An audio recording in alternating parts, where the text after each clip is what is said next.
Hello, everyone, and welcome to another recap race analysis here on the Cycling Dane Extra channel or on the Cycling Dane podcast available on Spotify. And today, the Tour of Flanders 2024. This is our recap race analysis, and I'm joined by Jack Burke of what's the podcast called, Jack? How to Become a Pro Cyclist with Jack Burke. Yeah, so check that out. That'll be in the link down below. But yeah, Jack, what exactly happened on the race today? So we had two stages today. We had a mass start 226-kilometer cobbled classic, followed by a 45-kilometer individual time trial, of which only MVDP finished.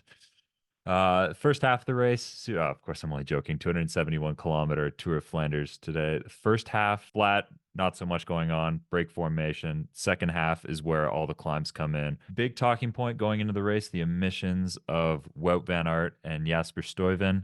Mathieu Jorgensen, that was another name everybody's talking about going into this race, getting leadership of essentially the biggest team on maybe the biggest day of cycling. EF changing their kit coming into the race, so making it harder for everybody to find them as per standard for a big race of the year, new kit. Main break of the race, 8 riders. They never really got more than 4-ish minutes. Luke Durbridge in the break, watching it at the time, you're like, oh, maybe he's going for the long range move, trying to pull a Matthew Hayman here, or maybe he's going to be a bit of a tug buddy for Michael Matthews later in the race. Have a satellite rider up the road.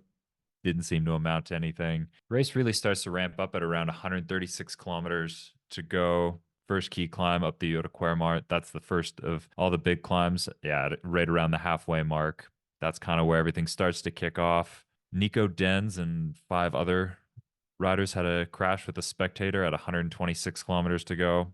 That's the end of the day for Nico. Denz, I believe, I don't think he ever got back. There was 2 crashes today because of spectators, which is, I mean, I'm much less patient than I think most people are with that. That drives me insane. This is a weird one.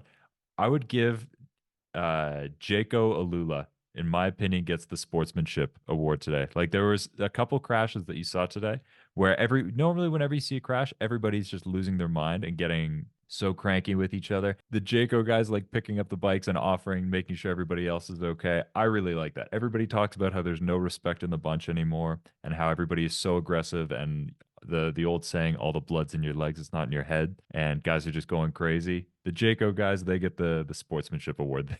I know that's silly, but I really appreciated that. I like seeing that. 113 kilometers to go. Abramson from Uno X goes just before the Wollenberg with Axel Laurence from Alpecin.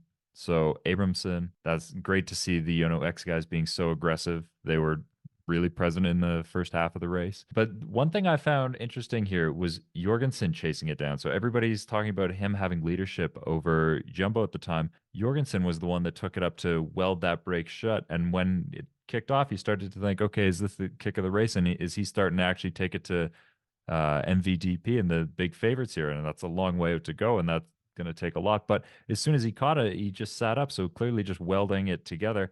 I thought that was a bit of a mistake, or is he getting a little bit excited there? Because he had all his teammates around him there, but chose to weld that himself. I mean, it's a small thing, and he ended up having a great ride, but that seemed like, why spend the energy welding that up so early? Then I guess we have the real start of the race when things really started to go and never let up, with Pedersen attacking with 100 kilometers to go on the Molenberg. So that's what really see, the pace never let up after that, and that's when everything really started to break up. Huge acceleration from Pedersen on the Molenberg. Pedersen went off the front with 85K to go. I think that was pretty crazy to go because he did bring, I'm not sure who it was, he brought somebody from Alpecin with him, but just the two of them off the front, 85Ks to go. That is a long way to go. And I think Alpecin played this race perfectly, tactically, letting Pedersen sit out there and only ever getting around 10 to 25 seconds out, burning up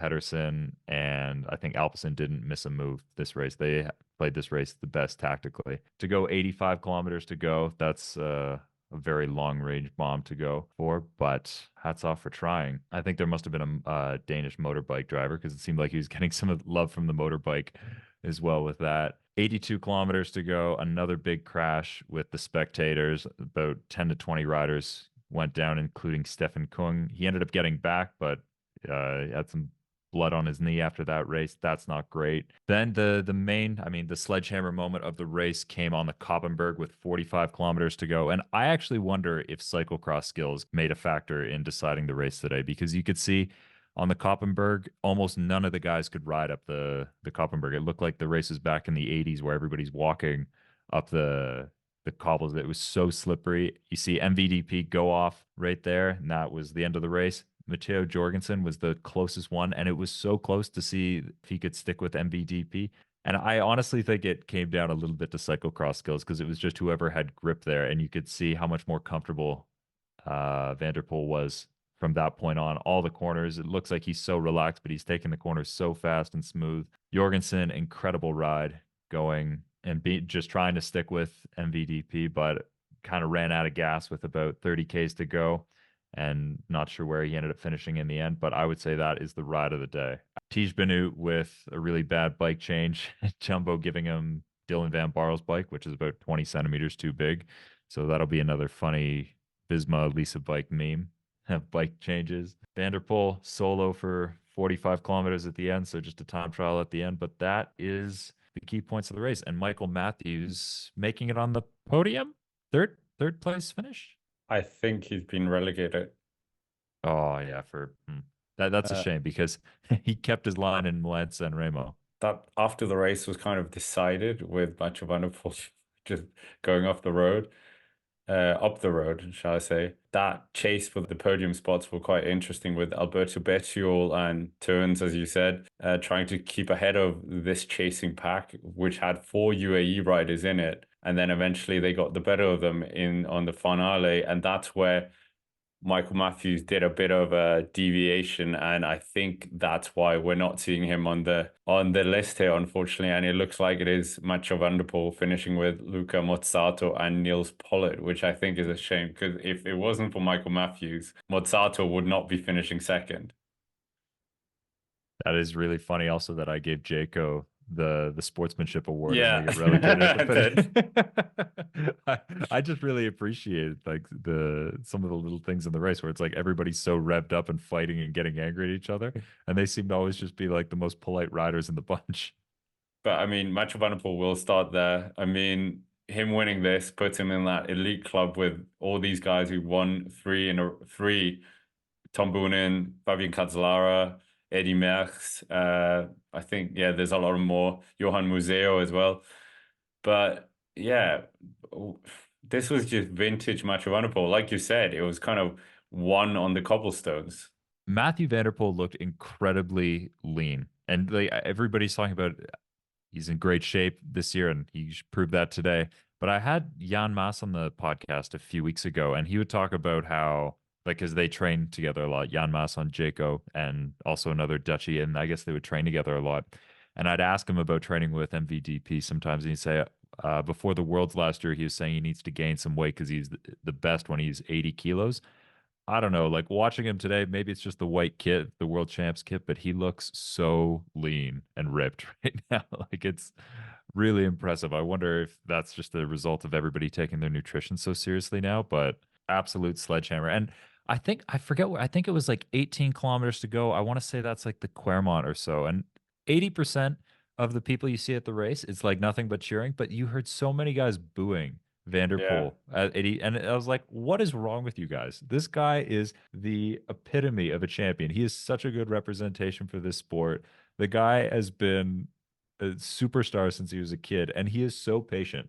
Like when you're in races with the guy, he is towing everyone else around, doing way more work, and then still wins the race. And I have never seen him scream at another rider, nothing. Like so patient, so respectful. And then like the guys, this is your champion. The guy's winning your race, and people are booing. I was like, guys, stay home. This is what a Yeah. loser's attitude. Yeah, that's true. Yeah. But in terms of the top 10, just to finish it off, Mathieu van der Poel, Luca Mozzato, then Niels Pollitt, then Miguel Biel, best Dane. Who thought he would be the best Dane in fourth? Antonio Morgado, the Neopro, the Portuguese rider, in fifth place. The best American, Magnus Sheffield.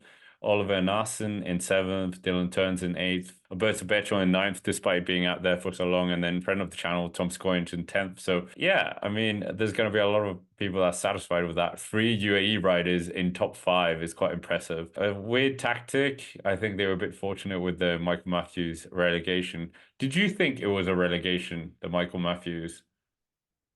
Yeah, I mean, when I was watching it and he really was, I don't know. You have to see it from above. Like it's hard to tell when you see the head-on view of it because it did look like he was swerving a lot. I think it's more clear when you see the helicopter view of it. So I'm not gonna say yes or no on that, but it did look like, okay, why are you going all over the road here, Michael? Come on, where are you going? Yeah, because the two guys in front of him, he could have just like gone a bit. Yeah. So he probably knew that Niels Pollard and Mozzato, everyone knows he's a sprinter. So it's like that he was even there, Mozzato, I'm so shocked about. Who had him on a podium? No one. Yeah, no, absolutely. That's another standout ride performance of the year. But the thing is, like, I'm so surprised that Matthews would deviate from his line so much today because in San Remo, he left the door open for Philipsen. Like, he got all kinds of great credit for that. Maybe he was like, okay, well, I don't want to do that again. But Yeah, maybe. But okay, little trek, getting a 10th place.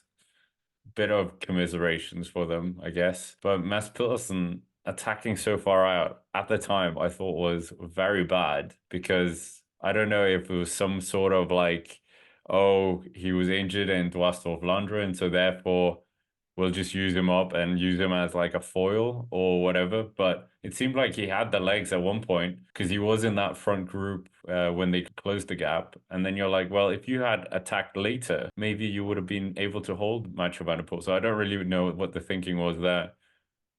yeah, I thought about this one as well because it's like, okay, if he doesn't attack there, can he stay with MVDP on the Koppenberg? Was it where he went? Yeah, on the Koppenberg. Maybe. I honestly think the gap, like MVDP getting the gap, came down to cyclocross skills today. Like, just you see how much better he could ride on the cobbles than everybody else that was so slippery there. I don't know if it would have changed the result because it, I don't necessarily agree with him going so far out. Like, but then you think maybe he was thinking someone other than like maybe a Jorgensen or someone like that makes it up to him, and then he can win the sprint out of that. Maybe he's thinking somebody else comes up to him, but Yeah, when it's but hovering around 10 to he 20 knew it seconds, was the mesh on his wheel and he knows he's not going to help him. Like you said, brilliant tactic by Alpecin. Anyone else, Jorgensen and him, yes, fine, do it. But like with the Alpecin rider, come on, Mess. I mean, he knows he's gonna beat Vermeersch, but yeah, I mean, you He's got to not wonder gonna, like what else does he try? yeah. What else can he try? What else can Pedersen do to try to As soon as he saw it was an Alpecin rider, he should have said, "Okay, no, I'm not doing this. I'll try again afterwards." But in terms of Visma Leasebike, you touched on them earlier as well. No riders in top 10. Unlucky with Thies Benoot. Matteo Jorgensen, I mean, you're a fellow North American. Very exciting that, well, he was in top 10 last year, so he had a bit of a pedigree. He has the form. He won the Dwars of Flanders in Paris-Nice. We know that. But like, I didn't understand that either. Like you said, he chased down moves early on and then he just ran out of steam towards the end. I'd love to talk about Mateo because I am so impressed by this guy. And I wrote it, an entire chapter in my book is titled Mateo Jorgensen, like using him as an example, because in my opinion, he is the example because we're teammates in 2018. And Mateo, like physically, I think is very average. I don't think he has like any sort of physiological talent. He is the best example I can think of a guy that is just like has made the most out of every opportunity he's given, so focused, so hardworking, focuses on every little detail, and is like the example of you don't need to be a physiological freak to be a superstar in cycling. And his progression has been, I mean, amazing over the last couple of years, made the most out of all that stuff. Going into this race, I was really curious about it, and you're absolutely cheering for the guy. But you're thinking like, okay, the way he's got his results in the last couple races, it's been a lot of this like 1-2, like feeding off his teammates, being very tactical and very smart in his races. And going into this race, it's like, okay, if you're going to go up against Van der Poel, you got to be smart. But in the end, in the final, it just comes down to somebody having a sledgehammer to go head to head with him. And now you don't have like the underdog thing because you are the big leader going in this. And it's like, okay, does he have it to stand with Van der Poel. And when you see him, the closest one to Van der Poel in the Koppenberg, you got to cheer for the guy. And you're like, okay, come on. Like maybe it could go. Maybe it could work. Maybe he can hang with him for second. But I mean, yeah, I think he just ran out of legs with 30K to go. Ride of the day. I mean, aside from Van der Poel, I'd give ride of the day to Jorgensen. Ivan Garcia Cortina, you have to feel sorry for him as well. Because Movistar not really known for the couples, but they had two guys with him and Loscano, and neither of them really having the greatest edition. But yeah, I mean Garcia Cortina, I think his chain jammed or something like that. I think he just slipped. I think that's what it looked like. I think he just slipped. But okay, yeah, there's an example. Like everybody loves to hate on Movistar for the classics. You saw a lot more of Movistar than you saw of Bora. Yeah, That true, actually, yeah. right? Like Bora, I guess they just had an off day. I never saw them in the race. Like unless it was there was like a crash at the back and it's like, okay, off day. Movistar, great race. Like they were right up there. Okay, we'll finish it with who, well, you've kind of given your ride of the day, but like which team is going to be happy with this result outside of Alpecin, obviously. Ooh, outside of Alpecin. I think okay as well. Yeah, yeah, yeah, for sure. I mean, with the circumstances, I don't think Jumbo can be too. I would be disappointed if I was UAE because it's like I feel like they get this reputation a lot where it's like if Pogacar's not there, they'll go like third through fifth, And third, they do fourth, fifth. exactly They that. won't win the race, or they'll go second, third, fourth, but they won't win the race, which I think they get this reputation a lot, which is disappointing. Um, I would say, I mean, can Yumbo be really upset? They ran out of legs in the final. I think that, I mean, they certainly didn't have the best run in that they wanted. I think they played their cards pretty well in the beginning. I don't think they did too much. I think Van der Poel just smashed everybody in the end, and that's what it was at the end. Like Alpecin had their tactics played amazingly. They showed everybody that they do have like they didn't carry him. They did their job until 45 Ks to go, and then Van der Poel just finished it off with a sledgehammer, and everybody else was just dead bodies coming in across the finish. Yeah, yeah, I think that's true. Yeah, there's going to be a lot of teams that aren't that happy, unfortunately. I mean, I've watched this race so many times, like throughout my whole life, and the amount of spectators is still incredible to me. Like I had a Belgian Swan on a team one year, and he said on average, 1/3 of the population of Belgium is on the side of the road for this race. Other nice things are interesting things I found to notice the different handlebar widths. That is something that like the technology keeps changing every year and getting better and better. The big one that I noticed this year is how much you see the different widths and handlebars guys have on their bikes. Like I had Dries de Puter on the podcast a few weeks ago, and he was saying he has 34 centimeter handlebars with the shifters tilted in to be at the UCI limit of 33 centimeters, which is like that sounds crazy to me. But you also see guys that still have 40 to 42 centimeter bars, and it's just interesting that now handlebars are being sized the same way bikes would be sized. Everybody doesn't ride the same size frame, and now not everybody rides the same size handlebars, which I don't know. I dork out on this stuff. I find that super interesting. Yeah, well, finishing on that, that's basically it for this recap race analysis. Make sure to check out Jack's podcast as well. It'll be available in the description down below, and hopefully we'll see more of Jack as well in the future. But yeah, that's basically it.